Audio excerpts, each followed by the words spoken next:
Hello everyone, जैसा कि आप लोग जानते हैं हम प्रोनाउन का अध्ययन कर रहे हैं। तो चलिए आज हम एक विशेष टॉपिक का अध्ययन करेंगे जो एग्जामिनर का वेरी पॉपुलर पार्ट होता है या बहुत पसंदीदा भाग होता है, जिसे शास्त्रों में आप इस नाम से जानते हैं, जिसे शास्त्रों में आप लोग कहते हैं एट। अब फ्रेंड्स, हमने एटी ही छोड़ा है, आगे तो हम पर्सनल प्रोनाउन को अच्छे से कवर करते आ रहे हैं दोस्तों। बस इसके बाद हमारा अरेंजिंग ऑफ द प्रोनाउंस वह रह जाएगा, केवल अरेंजमेंट ऑफ प्रोनाउंस, और कुछ बचेगा नहीं। अगर एट के बारे में आपको जानना है तो एट अपने आप में एक सिंगुलर सब्जेक्ट होता है, जिसके साथ मैंने आपको बताया था सिंगुलर हेल्पिंग वर्ब से हमेशा एग्रीमेंट बनता है।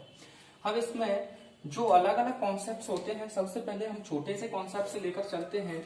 तो फ्रेंड्स, एट जब भी हम एट की बात करते हैं तो यह मेंशन करने की कोशिश करता है, टू मेंशन। अब किन किन चीजों को उल्लेखित करता है, जैसे आपका डे हो गया दोस्तों, डेट हो गया, टाइम हो गया, मंथ हो गया, मंथ। उसके बाद बात करें, क्या कहा आपने इसे, ईयर ना भाई ना, हमसे ना हो पाएगा, ईयर नहीं, ईयर नहीं, ईयर माने तो काम होता है, इसे आप तो या पढ़ें ईयर, या आप इसे पढ़ सकते हैं ईयर। इसमें से आप इसका प्रोनाउंसिएशन बनाएं। वैसे भी आगे हैप्पी न्यू ईयर आने वाली है, आप लोग कह देते हैं जाके हैप्पी न्यू ईयर, आपको 2 नए कान मुबारक हो या कान मुबारक हो। दोस्तों यह कहना गलत होता है, या तो कहें हैप्पी न्यू ईयर या कहें ईयर, ठीक है दोस्तों। उसके बाद आगे हम बात करें, मंथ हो गया, ईयर हो गया। उसके बाद हम बात करें इसमें सीजन हो गया, आपका सीजन हो गया।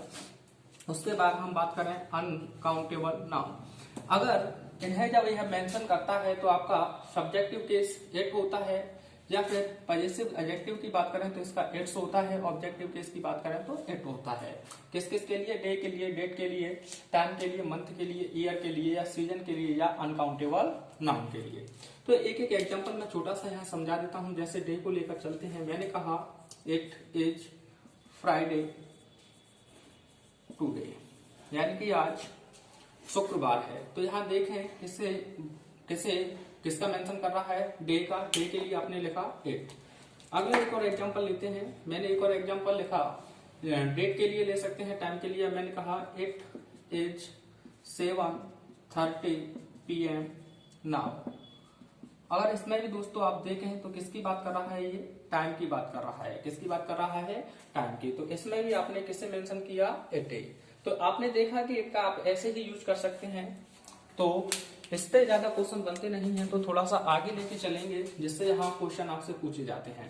पहला कॉन्सेप्ट आपको अच्छे से क्लियर हुआ होगा। अगले कॉन्सेप्ट की अगर हम बात करें दोस्तों, तो इसमें इट टू मेंशन करेगा, किस चीज को मेंशन करेगा, ऑब्जेक्ट को। जिससे दोस्तों ऑब्जेक्ट को, ऑब्जेक्ट आप जानते हैं क्या होता है, यानी कि जो थिंग्स होती हैं, थिंग्स के लिए हम किसका यूज करेंगे, इट का। जैसे मैंने कहा इट इज अ कार या इट इज अ पेन। तो दोस्तों आपने देखा कार अपने आप में क्या है, एक ऑब्जेक्ट या एक थिंग्स है, जिसके लिए आपने क्या किया, इट ने इसे मेंशन किया है। अगर हम बात करें तो यह एनिमल्स के लिए भी यूज की जाती है। किसके लिए दोस्तों, एनिमल्स के लिए। जैसे मैंने लिखा इट इज अ काउ, यह एक गाय है। वैसे दोस्तों आप जानते हैं कि हमेशा आप इनके लिए, जो आपके पेट होते हैं, उनके लिए आप मेल और फीमेल के हिसाब से ही या सी का यूज करते हैं। किसका यूज करते हैं दोस्तों, ही या सी का। किसके लिए, जो आपके पेट एनिमल्स होते हैं। लेकिन दोस्तों यह कहना गलत होगा, क्योंकि वह सिंपली होगा, लेकिन जब आप कॉम्पिटेटिव लेवल पर पढ़ेंगे तो वहाँ ऑब्जेक्ट और एनिमल्स के लिए आपको इट का ही यूज देखने को मिलेगा। अब चलिए थोड़ा सा और इसे आगे बढ़ाते हैं। जब भी आपको एक कॉमन जेंडर हो, या आप कह सकते हैं अननोन जेंडर हो या अननोन पर्सन हो, जब यह मेंशन करे, यानी कि टू मेंशन अननोन पर्सन, जब एक अननोन पर्सन को या कॉमन जेंडर को मेंशन करे, तभी आप इट का यूज करेंगे। तो मैं आप सब लोगों के सामने एक क्वेश्चन लिखता हूं। अभी वाला लिखा मैंने, the cow loves her it's का। बताइए इसमें क्या आंसर होगा। आप लोगों के समझ रखा है, ऐसे ही क्वेश्चंस पूछे जाते हैं। द काउ लव्स हर या इट्स काफ। तो मैंने अभी बताया फ्रेंड्स, जब भी आप एनिमल्स की बात करेंगे तो वहां आपको किसका यूज करना है, यहाँ इट्स का यूज करना होगा, ना कि हर का, क्योंकि आपको मैंने बताया। अब देखें अननोन पर्सन या अननोन जेंडर के लिए कैसे यूज करेंगे। मैंने लिखा the baby must hungry so, आगे लिखा मैंने ही सी या इट इज क्राइम। बोलिए आपका आंसर क्या होना चाहिए दोस्तों। The baby must hungry so he see it is crime. अगर आप यहाँ देखें दोस्तों, आपके सामने एक बेबी शब्द लिखा हुआ है। बच्चा आपका हो सकता है, हमारा हो सकता है, किसी और का भी हो सकता है, जानवरों का हो सकता है, पक्षियों का हो सकता है। तो यहाँ बेबी आपका अननोन है, तो मैंने कहा अननोन पर्सन या अननोन जेंडर के लिए आप किसका यूज करेंगे, it, possessive adjective it's, objective के इट।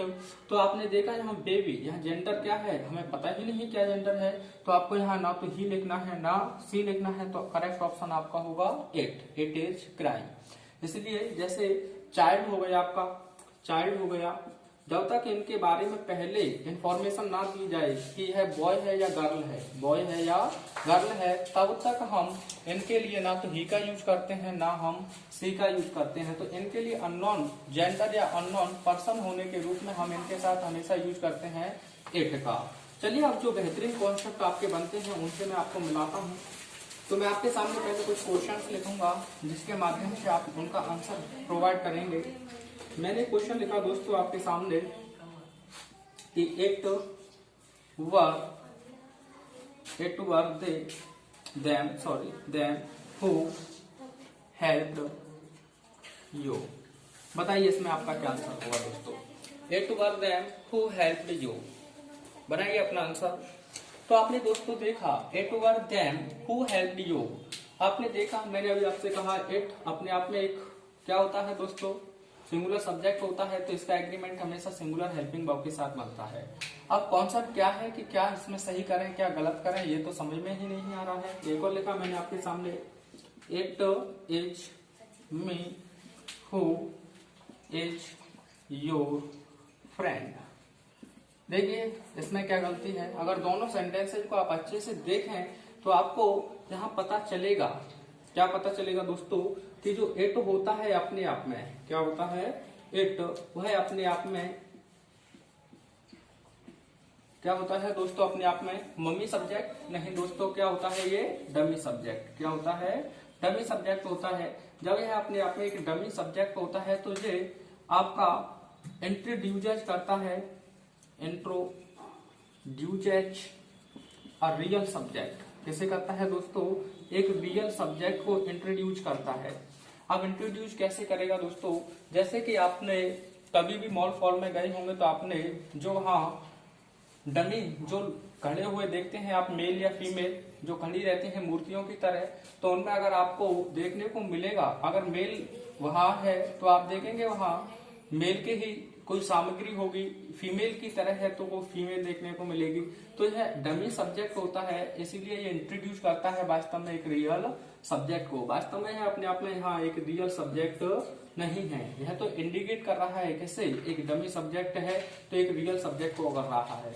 एक कॉन्सेप्ट यहाँ से आप और बनाना चाहें तो बना सकते हैं। इट के बाद आपने देखा वर या इज, दोनों लिंकिंग वर्ब हैं, तो ये कॉन्सेप्ट हमारा ये तैयार होता है कि लिंकिंग वर्ब के बाद दोस्तों, लिंकिंग वर्ब के बाद में हमेशा हमारा कॉम्प्लीमेंट बनता है। क्या बनता है, कॉम्प्लीमेंट। अब कॉम्प्लीमेंट केवल 3 ही पार्ट्स ऑफ स्पीच में से बनते हैं। या तो बनेगा आपका नाउन, क्या बनेगा दोस्तों, नाउन। दूसरे की अगर हम बात करें तो दूसरा आपका बनता है एडजेक्टिव या एडजेक्टिव।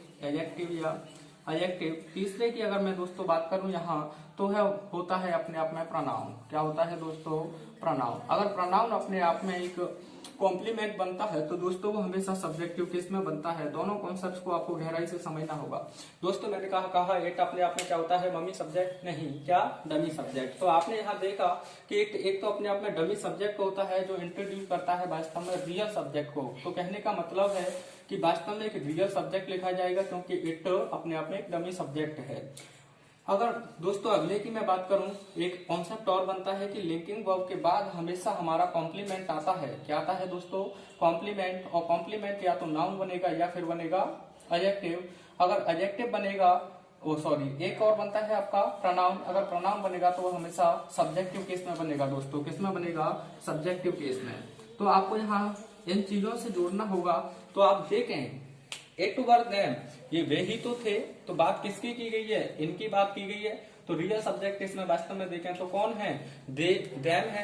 तो इसकी पता चली। और देखें वर्ब अपने आप में क्या है? लिंकिंग वर्ब है। मैं कह सकता हूं ना, लिंकिंग वर्ब के बाद में या तो कॉम्प्लीमेंट चाहिए या इट एक डमी सब्जेक्ट है तो यहाँ चाहिए एक रियल सब्जेक्ट। तो आपने देखा इट, अभी अभी आपने देखा सिंगुलर सब्जेक्ट होता है तो सिंगुलर हेल्पिंग वर्ब से एग्रीमेंट बनता है।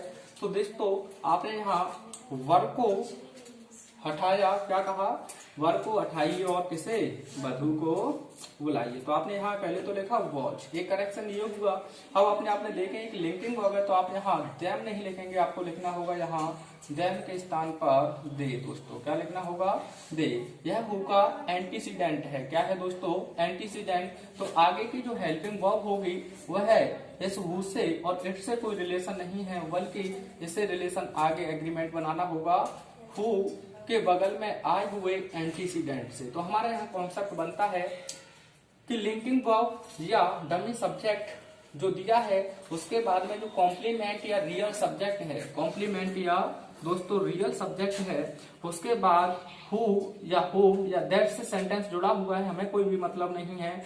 लेकिन जो एग्रीमेंट बनेगा या तो रियल सब्जेक्ट के अकॉर्डिंग बनेगा या जो कॉम्प्लीमेंट है उसके अकॉर्डिंग बनेगा, उसी के अकॉर्डिंग हेल्पिंग वर्ब या मेन वर्ब आप रखेंगे। कॉन्सेप्ट आपको समझ में आया होगा। अगले क्वेश्चन को बनाते हैं। इट इज मी, यह मैं ही तो हूँ। इट देखें तो अपने आप में क्या है? मम्मी सब्जेक्ट नहीं दोस्तों, डमी सब्जेक्ट। तो आपका डमी सब्जेक्ट है, ये इंट्रोड्यूस वास्तव में किसे कर रहा है? मी अपने आप में रियल सब्जेक्ट है तो आपने लिखा यहाँ आई। या आप कह सकते हैं एज अपने आप में एक लिंकिंग वर्ब है जिसके बाद हमेशा कॉम्प्लीमेंट आता है। कॉम्प्लीमेंट या तो नाउन होगा या एडजेक्टिव होगा या प्रोनाउन। और प्रोनाउन होगा तो वो सब्जेक्टिव केस में लिखा जाएगा, इसीलिए आपने यहाँ मी ना लिखकर कहा आई।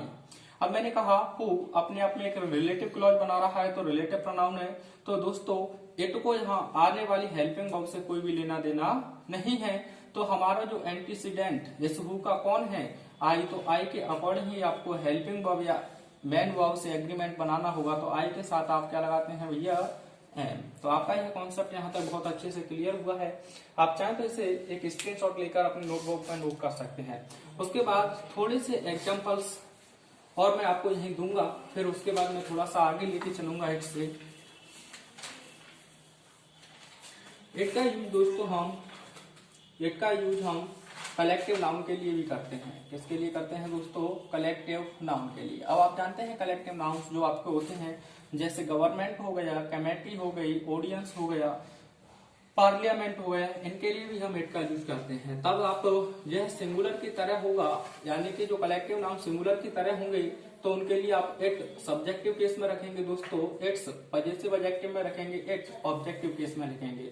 लेकिन जैसे ही कलेक्टिव नाउन अपने अपने अलग अलग हिस्सों में बट जाता है अर्थात प्लूरल हो जाता है, तब दोस्तों आप यहाँ इट ना लिखकर इसका प्लूरल लिखेंगे दे, जिसका पजेसिव एडजेक्टिव आप लिखेंगे दे आर, और ऑब्जेक्टिव केस के नाम पर आप लिखेंगे देम। अगर मैंने दोस्तों आपने कहा इट इज माई बुक, इसका अगर आपको प्लूरल बनाना है तो कैसे बनाएंगे? It are my books, these are my books, या दोज आर माई बुक्स, या they are my books. Answer send करें अपना।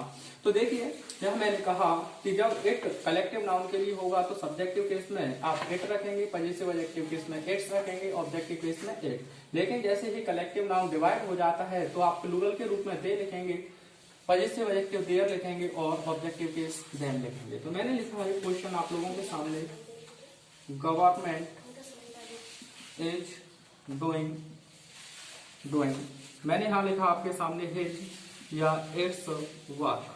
बनाइए अपना आंसर, क्या बनाएंगे आप? तो आपने देखा गवर्नमेंट हो गया, पार्लियामेंट हो गया, ऑडियंस हो गया, कमेटी हो गई, बोर्ड हो गया, तो यह अपने आप में कलेक्टिव नाउन होते हैं दोस्तों। तो जूरी हो गई आपकी, बहुत फेवरेट क्वेश्चन होता है आपका, जूरी हो गई, न्याय पंचायत, वर्डिक्ट हो गई, क्या होगी दोस्तों? वर्डिक्ट, ये सभी कलेक्टिव नाउन होते हैं। तो आपने देखा गवर्नमेंट यहाँ एक सिंगुलर हेल्पिंग वर्ब ली है तो एक सिंगुलर की तरह है, तो आप यहाँ कलेक्टिव नाउन होने के कारण ही आपने हिज ना लिखकर दोस्तों क्या लिखा, इट्स। यह बिल्कुल सही होगा। अगर यह क्वेश्चन ऐसे हो जाए, मैंने यहां लिखा जूरी पर भी लिख देते हैं, जूरी इज डिवाइडेड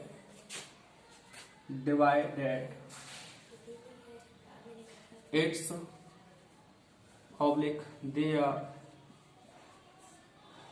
ओपिनियन या ओपिनियंस। बनाइए इसका आंसर आप क्या बनाएंगे। तो आपने देखा जूरी इज डिवाइडेड, यानी कि जो जूरी है, न्याय पंचायत है, वह डिवाइडेड हो गई दोस्तों, क्या हो गई, विभाजित। तो आप विभाजित होगी तो सबके अलग अलग मत हुए, तो आप यहाँ इट्स नहीं लिखेंगे क्योंकि अब यह सिंगुलर नहीं है, प्लूरल है, तो प्लूरल के नाम पर आपने एक तो करेक्शन किया आप, और यहाँ आपका ऑप्शन रहेगा देयर। इस प्रकार से आप क्वेश्चन बना सकते हैं। तो इट्स से लेकर आपको यहाँ तक कोई भी समस्या नहीं आई होगी। इसके बाद हम अरेंजमेंट्स ऑफ प्रोनाउंस को देखेंगे अगले वीडियो लेक्चर में। तब तक देखते रहिए सामने।